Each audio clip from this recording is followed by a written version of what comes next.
तर ज्याप्रमाणे आपल्याला एखादी जखम झालेली असते, एखादं ऑपरेशन झालेलं असतं, एखादी जखम झालेली असते आणि ती जखम भरून येईपर्यंत आपण काय करतो? जी दिलेली औषधं आहेत किंवा काय आणखीन पोटातली औषधं असोत, नाही तर मलम असो, नाही तर काय ड्रेसिंग असो, तर तीच तीच औषधं घेतो आपण जोपर्यंत ती जखम भरून येत नाही.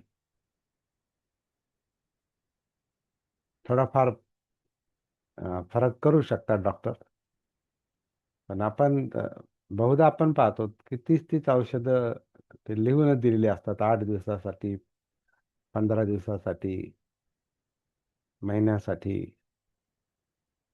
तीच औषधं घ्यायची, तोच मलम लावायचा, तेच करायचं. कधीपर्यंत? जोपर्यंत ती जखम भरून येत नाही तोपर्यंत. याचा अर्थ काय? आता हे आपल्या समोर सगळी औषधं आहेत. धम्माच्या शिकवणी म्हणजे कशी आहे, ती औषधं आहेत. आणि आपल्याला जे लागू पडतंय, जे आपल्यासाठी आवश्यक आहे, ते आपण रोजच त्याचा वापर करायचा. रोजच तो मलम लावायचा, रोजच त्या गोळ्या घ्यायच्या, ते रोजच करायचं. रोजच रोजच काय, प्रत्येक क्षणाला हे काय आन करते, अपान करते, आन करते, अपान करते. हे तोपर्यंत पाहायचंय जोपर्यंत आपल्याला या क्षणातला, वर्तमानातला श्वासोच्छ्वास, अनापान सापडत नाही.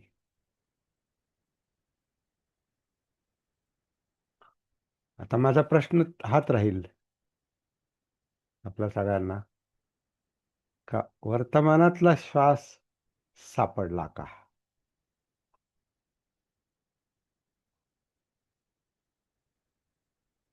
खरी साधना याच्याशी संबंधित आहे. वर्तमानातला श्वास.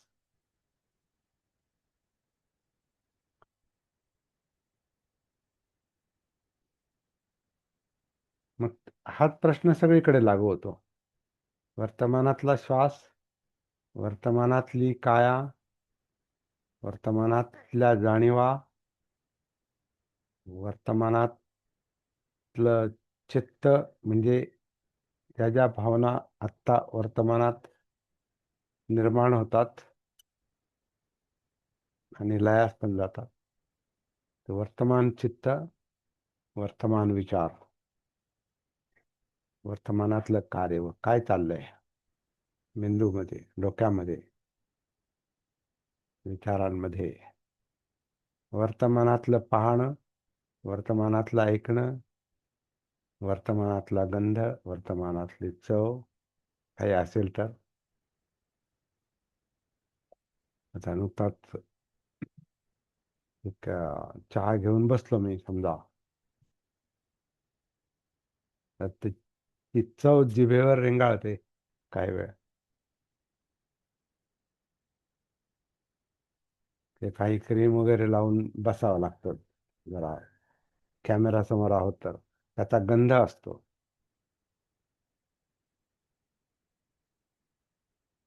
वर्तमानातला अनुभव, वर्तमानात आत्ता मी बोलतोय,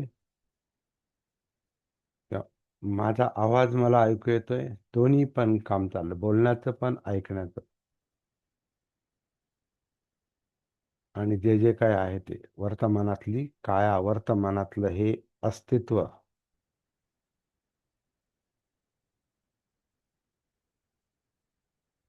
तर तुम्हाला प्रश्न प्रश्न म्हणजे साधनेत त्या प्रॅक्टिसकडे येण्यासाठी तो प्रश्न आहे की वर्तमानातला अनापान श्वास जाणवतो का?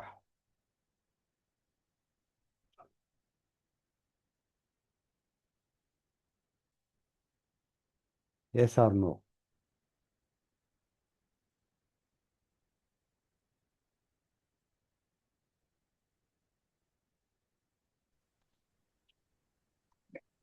कधी कधी विसरला जातो सर.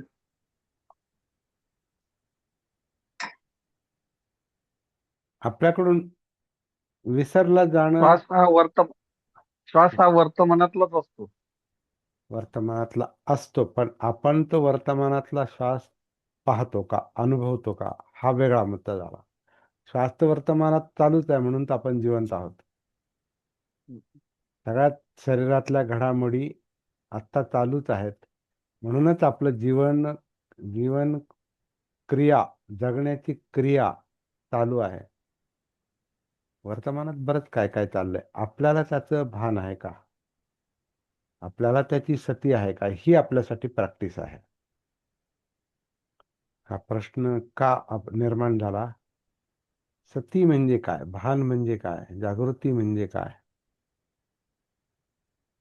ही पुढची मागची जागृती नाही, भूतकाळातली आणि भविष्य काळातली जागृती नाही, वर्तमान, आत्ता. कारण आत्ता आपण जिवंत आहोत, आणि जिवंत राहण्यासाठी शरीरामध्ये काही घडामोडी चालू आहेत. जोपर्यंत त्या घडामोडी चालू आहेत, तोपर्यंत आपलं जीवन चालू आहे.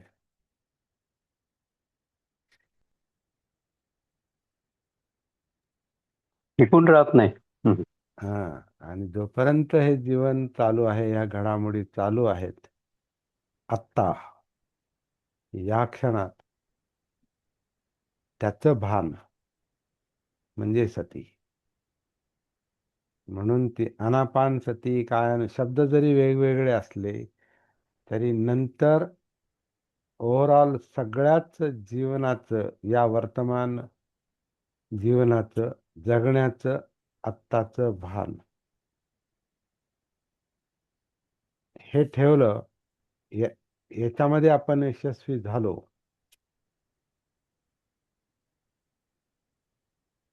म्हणजे आपण वर्तमान जीवनाच्या संपर्कात आलो की आपल्याला जीवन समजतं. तीच आपल्याशी कनेक्टिव्हिटी आहे. ती कनेक्टिव्हिटी नसेल तर जीवनाशी आपला संपर्क नाही, असा त्याचा अर्थ आहे. आणि जर जीवनाशी संपर्क नसेल तर मग जीवन समजत नाही,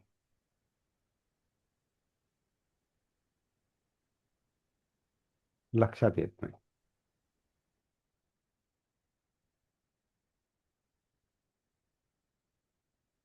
वर्तमान श्वास, आत्ताचा श्वास, म्हणजे आन असेल नाही तर अपान असेल, जे असेल ते माझ्यासाठी, माझं जे चाललंय ते तुमच्यासाठी आता जे चाललंय ते आपलं सगळ्यांचं एकसारखं नाही. आपण सगळेजण वेगळ्या प्रकारे आनापान चालू आहे आपलं. आनापान आपण करत नाही, आनापान चालू आहे. प्रत्येकाचं आनापान वेगळ्या पद्धतीने चालू आहे,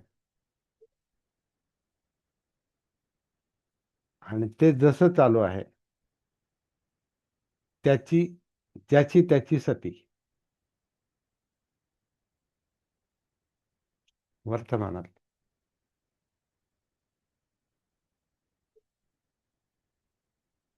हा विषय, ही पोझिशन आपल्याला जीवनामध्ये जागृत करते, भानावर आणते. नाही तर आपण हरवलेले असतो. आता लगेच आपण 100% त्याच्यात येणार नाही, पण सराव, प्रॅक्टिस ती करायची असते.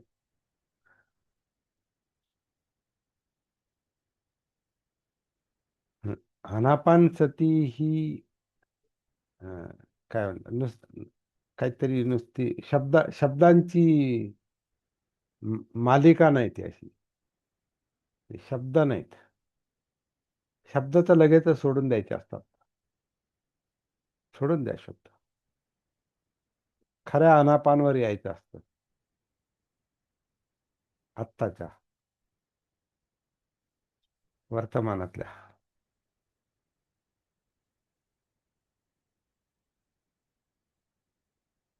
शब्द फेकून दिले पाहिजेत, शब्दाकडे नाही पाहायचं.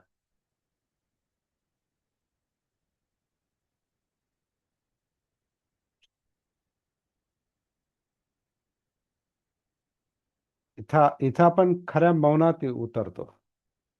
जेव्हा शब्द थांबतात ना, ती खरी प्रॅक्टिस.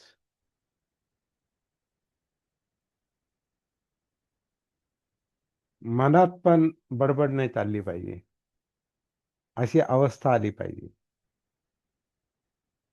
मग आपण साधलं.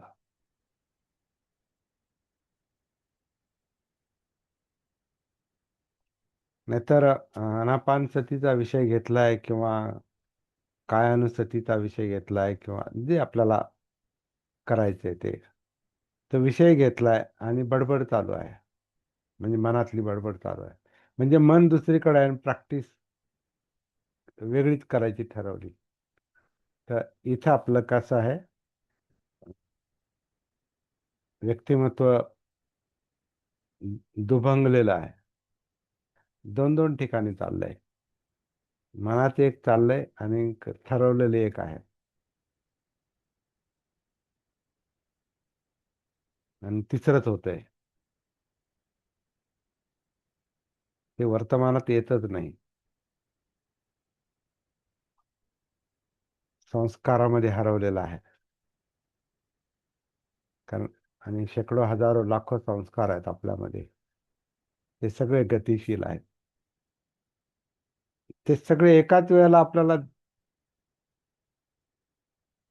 दिसणार पण नाहीत, जाणवणार पण नाहीत, पण त्यातल्या गती जाणवतील, हालचाली जाणवतील. कारण आपलं जीवन गती आहे. श्वास आपल्याला कधीच नाही जाणवणार खरं म्हणजे, श्वासाची गती जाणवेल. कारण श्वास ही एक गोष्ट नाही, काया ही एक गोष्ट नाही, जाणीवा ही एक गोष्ट नाही, वेदना, फिलिंग, भावना, चित्त, पाहिजे नकोचा संघर्ष एकाला धरून नाही चाललं, ते अनेक आहेत. म्हणून पळापळ आहे ना, चंचलता. विचार एकच नाही चालला, तो तर करंट आहे. वीज प्रवाहासारखा आहे तो, विजेच्या प्रवाहासारखा, म्हणजे इलेक्ट्रो केमिकल प्रोसेस, त्याच्यामध्ये रासायनिक क्रिया पण आहे. कारण हे सगळं त्या शरीराला जोडलंय, ग्रंथींना जोडलंय, अवयवाला जोडलंय, मसलला जोडलंय, हाडांना जोडलंय, पेशींना जोडलंय, डोळ्यांना जोडलंय, कानांना जोडलंय, जिभेला जोडलंय, नाकाला जोडलंय, त्वचेला जोडलंय, मेंदूला जोडलंय. सगळं हे एक नाही, या गती आहेत, हा प्रवाह आहे. प्रवाहात उतरणं म्हणजे श्रोतापन्न अवस्था आहे.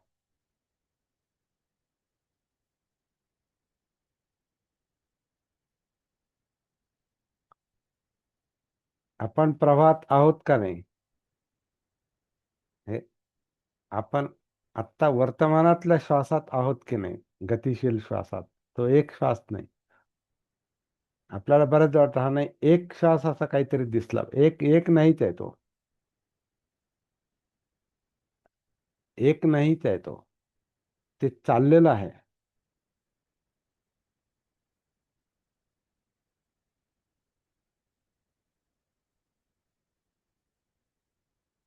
स्थिर कुठे आहे ते?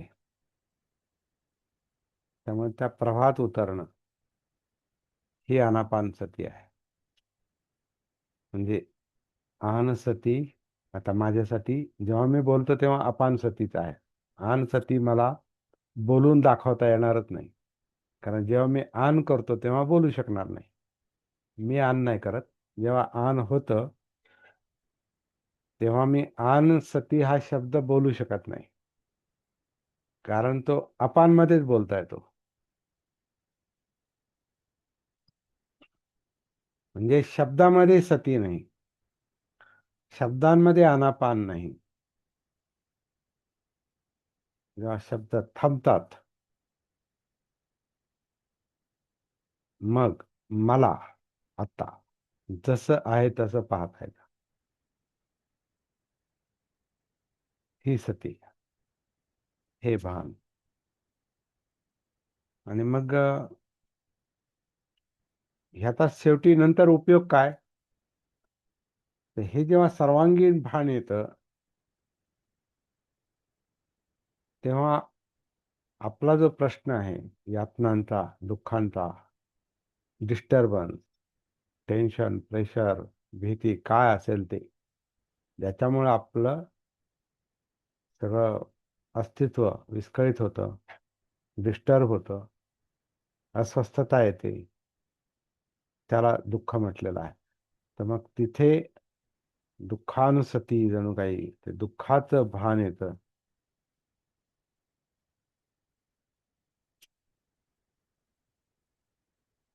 आणि मग त्याचं ते पाहता पाहता त्याचं भान आल्यानंतर त्याचं स्वरूप कळतं. मुळात जसं काहीच स्थिर नाही तसं दुःख पण स्थिर नाही.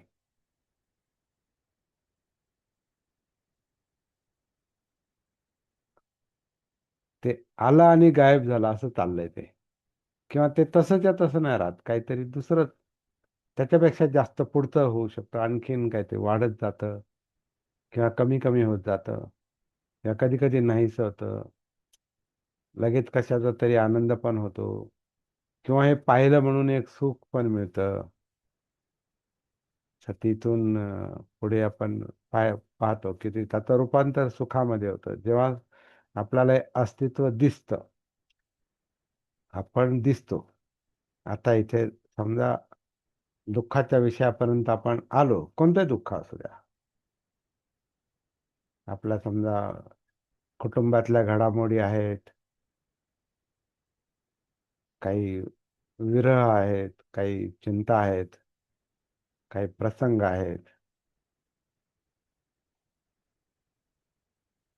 दुःख होतं.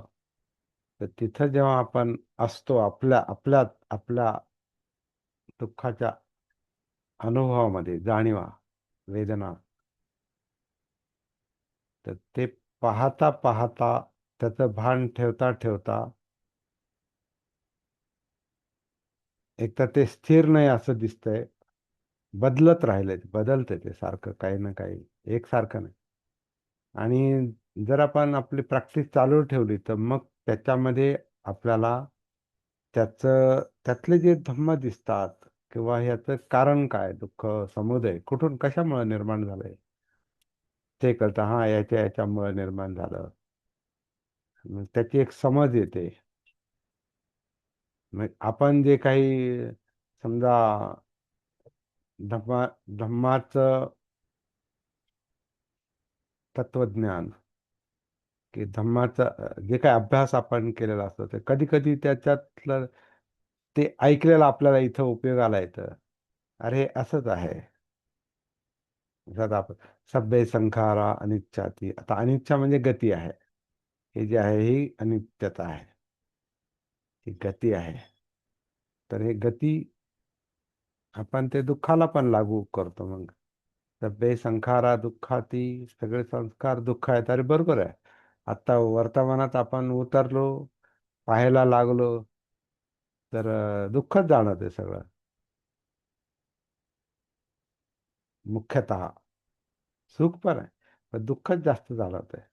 काहीतरी कमीच आहे, काहीतरी हरवलेलंच आहे, काहीतरी दुखतच आहे. मग बरोबर आहे, सभ्य संखारा दुःखाती.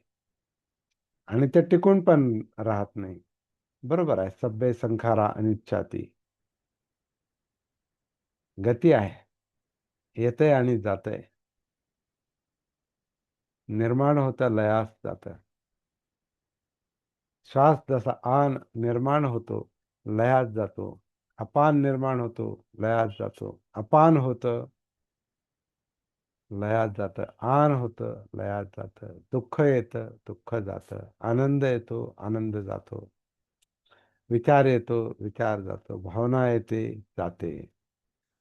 सगळं येणं जाणं, जाणं आणि जाणंच चालू आहे. आणि मग शेवटी जाणत आहे. हे कुठेतरी जाऊन थांबतं, त्याला आपण मृत्यू म्हणतो. म्हणजे हेच चाललेलं आहे. सती हा सतीचा आणि बुद्धांचा जो सम्मा संबुद्ध संपूर्ण जागृत, तर असा काहीसा तो अनुभव असू शकतो.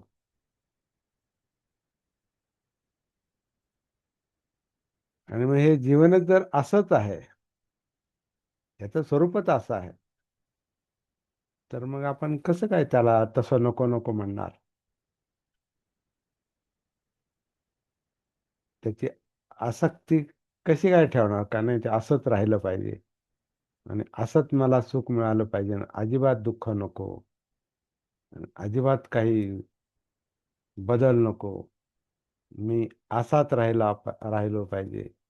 मी असाच राहिलो पाहिजे, असंच माझं टिकून राहिलं पाहिजे, असं म्हणता म्हणता म्हणता म्हणता अख्खं आयुष्य सरतं आणि काहीच टिकून राहत नाही. Everything changes. प्रत्येक गोष्ट बदलत राहते. बदल बदल बदल, अनित्यता. आणि मी याला धरून ठेवू शकत नाही. अनात्मता. हे सगळे धम्म आहेत. धम्म म्हणजे या सगळ्या सत्य घडामोडी ज्या आपल्या सतीला दिसतात. सतीला सत्य दिसतं, वास्तव.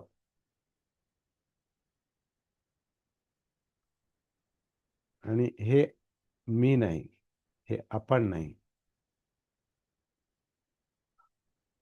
हे असंच आहे. कशामुळं काय, हे जेव्हा सापडेल तेव्हा सापडेल. बुद्धांना जे सगळं सम्मा संबुद्ध संपूर्ण जागृत आणि सर्वज्ञ पण म्हणतात त्यांना. सर्वज्ञ म्हणजे त्यांना सगळंच कळालं. सगळं म्हणजे हे आत्ता आहे तेही कळालं. आणि आत्ता आत्ता हा पण गतिशील आहे. आत्ता वर्तमान हा शब्द पण शब्दच आहे. म्हणजे खरं म्हणजे काळ नावाची गोष्टच नाही. भूतकाळ आणि भविष्यकाळ आणि वर्तमान काळ. जिथं गती आहे तिथं काळ नाही. तो आपला विचार आहे फक्त. काही आत्ताच वर्तमानातलं आणि मग ते होऊन गेलेलं भूतकाळ आणि मग जो येईल तो भविष्यकाळ, हा आपला विचार आहे. ॲक्च्युअली सगळा प्रवाह आहे, गती आहे, चक्र आहे, भवचक्र आहे. त्याचं भान आलं तर ते धम्मचक्र आपल्याला दिसू शकतं, जाणवू शकतं. सत्य असं आहे. ते दिसलं नाही, ते जाणवलं नाही, त्याचं भान नसलं अविद्येमुळे, अजागृतीमुळे, त्याचं भान नसलं की मग तृष्णा काम करतात, इच्छा आकांक्षा काम करतात. अरे हे असं पाहिजे होतं आणि ते तसं नको होतं, हे पाहिजे आणि ते नको. मग चित्त काम करतं. चित्त संस्कार हे अविद्येतच काम करतात. अज्ञानाच्या अंधकारातच ते काम करतात. जेव्हा जाग येते, भान येतं, तेव्हा अविद्येचं रूपांतर, त्यातला उडतो. अविद्येचं रूपांतर विद्येमध्ये होतं. आणि विद्या म्हणजे बोध आहे, बोधी आहे. मग तिथं जसं आहे तसं दिसतं, जसं आहे तसं स्वीकारण्याची आपली एक आपोआपच तयारी होते. सत्य आपण नाकारू शकत नाही, म्हणून ते सत्य आहे. सत्य आपल्या नाकारण्यावर आणि स्वीकारण्यावर नाही. सत्य सत्य आहे, ते निसर्ग आहे आणि हे असत आहे. तर हे याचं वास्तवतेचं भान आलं की हळूहळू सगळं जीवन आपल्या दृष्टिक्षेपात आलं की मग दुःख असतं, पण आपण दुःखाने दुःखी होत नाही. बुद्धांना पण शेवटी काही आजार होते, काही थकवा होता. वयाच्या 80व्या वर्षीपर्यंत ते पायीच प्रवास करत होते, चालत होते. त्याचं कुठे एका ठिकाणी थांबले नाही. सतत सतत सतत लोकांमध्ये जाणं, लोकांना हे सांगणं, अनुभव सांगणं, त्यांचे प्रश्न सोडवणं, हे करता करता करता ते वृद्ध पण झाले. ते पूर्ण म्हणजे 80व्या वर्षी काय अवस्था झाली असेल. आपण जसं म्हणतो की बुद्ध म्हणजे काहीतरी फ्रेश आणि तेज आणि एकदम स्वच्छ आणि चमकणारा चेहरा तो असेल, प्रश्न तो नाही. परंतु तो चेहरा घामेजलेला पण असेल. ते त्यांचे पाय अं, मळालेले पण असतील आणि चालून चालून अंगाचा वास पण येत असेल. सतत चालणं, भेटणं. आपल्या याच्यात बुद्ध म्हणजे एकदम फ्रेश आणि चमकणारा चेहरा आणि असं आतून ते बुद्ध आहेत, बाहेरून ते तुमच्या आमच्यासारखं शरीर आहे. आणि शरीराचा धम्म, शरीर धम्म हा त्यांना पण लागू होता.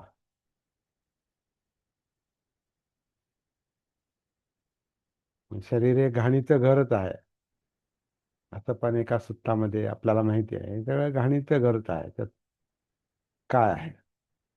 घाम आहे, चिपडा आहे, चेंबूड आहे, फुंकी आहे, गू आहे, मूत आहे. सगळं आपण पाहतो जेव्हा बॉडीचे माणूस मेला की उचला लवकर, असं असं ते सुरुवात लगेच तयारीच झालेली असते. गेले, चला आता तयारी करा. फार काळ ठेवू नका. एखादा आजारी वगैरे असेल मग तर काय, जास्त वेळ ठेवणं बरोबर नाही. इतरांना हे होईल, त्याची दुर्गंधी यायला लागते. हलवा लवकर. आता आजकाल जास्त वेळ ठेवण्यासाठी आहेत दवाखान्यात काय काय काय म्हणतात, शवागारामध्ये काही सोयी आहेत. बर्फात ठेवू शकतात. जरा नातेवाईक येऊ द्या, थांबा जरा, ठेवू शकतात. पण फार फार दिवस नाही. 2 दिवस, 4 दिवस, 8 दिवस, जास्त दिवस ठेवू शकतात. पण का ठेवायचा असा पण प्रश्न असतो ना.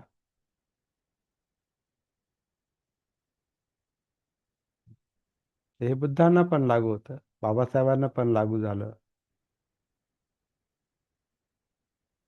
वास्तव वास्तव लक्षात घेतलं की मग आपली भीती, जीवनाकडून अपेक्षा, इतरांकडून अपेक्षा, हे असंच पाहिजे आणि तसंच पाहिजे, सगळं बंद होतं. आधी कमी कमी होतं, मग बंद होतं. कसलं दुःख आणि कसलं काय, काय दुःख बिक्क काय नाही.